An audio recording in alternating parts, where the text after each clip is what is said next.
প্রিয় দর্শক, আপনাদের স্বাস্থ্য সচেতনতাই আমাদের মূল লক্ষ্য। আজকে আলোচনা করব আমাদের যে আমেরিকান এফডিএ আছে, ফুড অ্যান্ড ড্রাগ অ্যাডমিনিস্ট্রেশন, তারা নতুন একটি ফুড পিরামিড ঘোষণা করেছেন। আমাদের আগে যে ফুড পিরামিড ছিল সেটার এখন প্রায় পুরোটাই ইনভার্টেড বলছে ওনারা, মানে হচ্ছে পুরো উল্টা। সেই সম্পর্কে একটু ছোট করে আলোচনা করব। আসসালামু আলাইকুম, আমি doctor Akifa Jahan, BHMS consultant, Q point consultancy. আমরা বিগত 5 বছর ধরে সমগ্র বাংলাদেশে চিকিৎসা দিয়ে আসছি সফলতার সাথে। আপনারা সবাই আমাদের সাথে থাকবেন। আজকে নতুন যে ফুড পিরামিড আছে সেই ফুড পিরামিড সম্পর্কে আলোচনা করব। আমরা প্রায় দীর্ঘ 40 থেকে 60 বছর যাবত আমরা যে ফুড পিরামিড আমরা ফলো করে আসছি, সেটাতে দেখা যাচ্ছিল যে আমাদের অধিকাংশ আমরা যে খাবারটা খাই সেখানে বলা ছিল যে আমরা বেশিরভাগ খাবার হচ্ছে কার্ব জাতীয় খাবারগুলো খাবো। মানে আমাদের ফুড পিরামিডের নিচে যে বেস লাইনটা ছিল, বেস লাইনটা সবচেয়ে বেশি পরিপূর্ণ ছিল হচ্ছে কার্ব, তারপরে যে আলু, সাদা ভাত, রুটি, এইসব যে খাবারগুলো ছিল সেগুলো দিয়ে পূর্ণ ছিল। এবং আমাদের একদম ফুড পিরামিডের উপরে ছিল হচ্ছে আপনার ফ্যাট যে আছে, গুড ফ্যাট বলি আর ব্যাড ফ্যাট বলি, সেটা ওমেগা 3 ফ্যাটি অ্যাসিড। তারপরে যে আরও যে ফ্যাটগুলো আছে সেগুলো ছিল হচ্ছে 10%-এর কম গ্রহণ করার জন্য বলা হতো। আর তার থেকে একটু বেশি হচ্ছে প্রোটিনের কথা বলা হতো, প্রোটিন, ডেইরি প্রোডাক্ট এগুলো।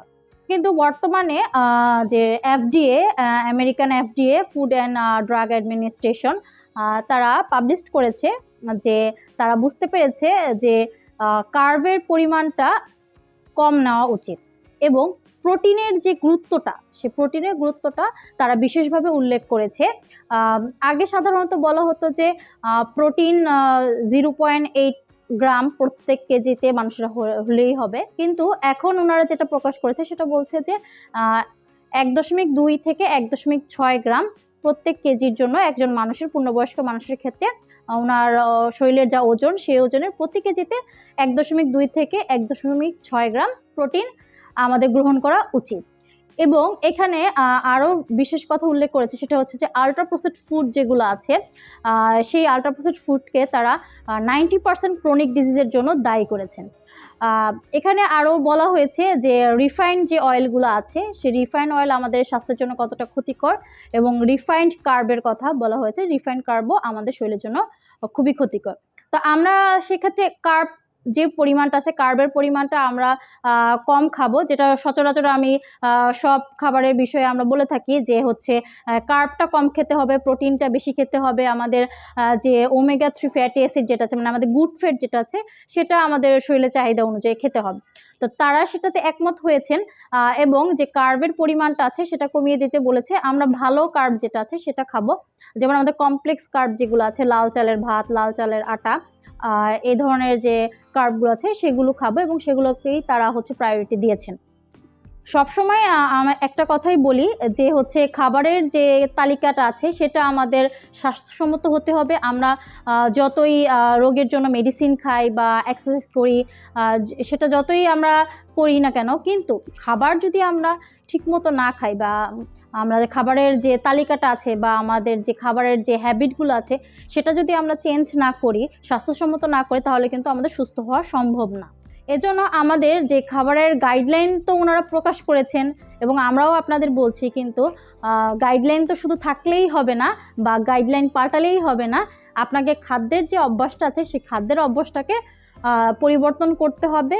যেটা পুষ্টিকর খাবার সেই অনুযায়ী আপনাদের খেতে হবে, যেটার চাহিদাটা আপনাদের শরীরের জন্য বেশি প্রয়োজন সেটা দিতে হবে।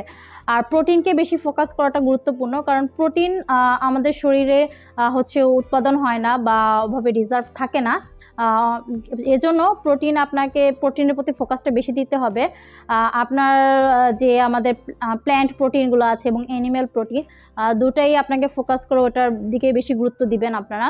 এবং গুড ফ্যাট যেগুলো আছে, ওমেগা 3 ফ্যাটি অ্যাসিড, তারপর হচ্ছে আমাদের আরও গুড ফ্যাট আছে, যেমন হচ্ছে আমাদের অর্গানিক যে ঘি আছে, ঘি, বাটার, পনির, এগুলো আপনারা খেতে পারেন। এগুলো হচ্ছে আমাদের স্বাস্থ্যের জন্য খুব বেশি হেলদি। যারা হচ্ছে দেখা যাচ্ছে যাদের পেটের চারপাশে বেশি চর্বি জমে গেছে, তারা একটু গুড ফ্যাটটা খাবেন।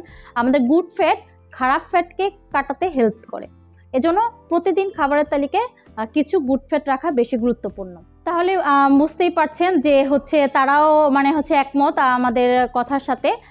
এজন্য আমরা নতুন যে ফুড পিরামিড আছে সেটাকে আমরা ওয়েলকাম করি এবং আমরা এই অনুযায়ী আমাদের নিজেদের লাইফে যে ফুড হ্যাবিট আছে ওটাকে আমরা হচ্ছে ওভাবেই নির্ধারণ করব। সবাই ভালো থাকবেন, সুস্থ থাকবেন, পুষ্টিকর খাদ্য গ্রহণ করবেন। আজকে এই পর্যন্তই। আসসালামু আলাইকুম।